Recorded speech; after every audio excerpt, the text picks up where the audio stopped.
আসসালামু আলাইকুম।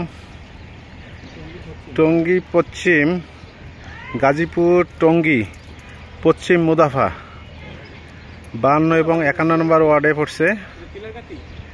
তিলারগাতি এলাকা, ব্যয়বহুল একটি ঘনবসতি এলাকা। আশেপাশে শুধু ফ্যাক্টরি আর ফ্যাক্টরি। এই জায়গাটা আসার রাস্তা হচ্ছে টঙ্গী চেরাগালির থেকে পশ্চিম দিকে এবং আবদুল্লাপুর কামারপাড়া থেকে প্রত্যাশা ব্রিজ হয়ে উত্তর দিকে, প্রত্যাশা প্রজেক্টের ভেতর দিয়ে উত্তর দিকে। এই জায়গার থেকে আবদুল্লাপুর যেতে লাগে ভাড়া 30 টাকা এবং এদিক দিয়ে টঙ্গী যেতে লাগে 20 টাকা। দুদিক দিয়ে রাস্তা আছে। এখানে প্লট বুকিং চলছে। 5 কাটার প্লট আছে, 4 কাটার প্লট আছে। পার কাটা প্লটের মূল্য 25 লাখ টাকা। পার কাটা প্লটের মূল্য 25 লাখ টাকা। একক মালিকানা জায়গা। যারা নিতে চান আমার হোয়াটসঅ্যাপ নাম্বারে যোগাযোগ করেন, আমি নিয়ে এসে আপনাদেরকে জায়গাটা দেখাই দেবো। প্লট কিনে ফেলাই রাখতে পারেন, নাহলে টিন শেড রুম করতে পারেন। প্রত্যেকটা রুমে ভাড়া আসে 3 থেকে 3500 টাকা এবং খুবই ভাড়াটিয়ে আছে। এলাকা খুব ঘনবসতি এবং অনেক ফ্যাক্টরি ওয়ার্কাররা থাকে ভাড়া নিয়ে।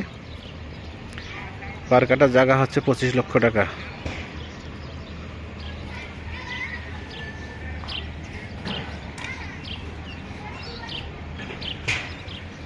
যারা বুকিং দিতে চান আমার হোয়াটসঅ্যাপ নাম্বারে দিয়েন এবং এককালীন টাকা দিয়ে রেজিস্ট্রি করে নেওয়া লাগবে। হয়তো প্রথমে কিছু বায়না করতে পারেন, একটু সময় নিয়ে পরে রেজিস্ট্রি করতে পারবেন, কিন্তু কোনো কিস্তি না, আর হয়তো কেউ ফোন দিবেন না। পার কাটা জমির মূল্য 25 লক্ষ টাকা। 4 কাটার 5 কাটার যা চান। এই হচ্ছে রোড। এর ভিতরে আমার হোয়াটসঅ্যাপ নাম্বারটা বলি 01719313055 01719313055। এই হচ্ছে রোড। এই সামনে 30 ফিট সামনে হচ্ছে 30 ফিট মেন রোড। এখান থেকে একটু ভেতরে। আসসালামু আলাইকুম, ধন্যবাদ, ভালো থাকবেন।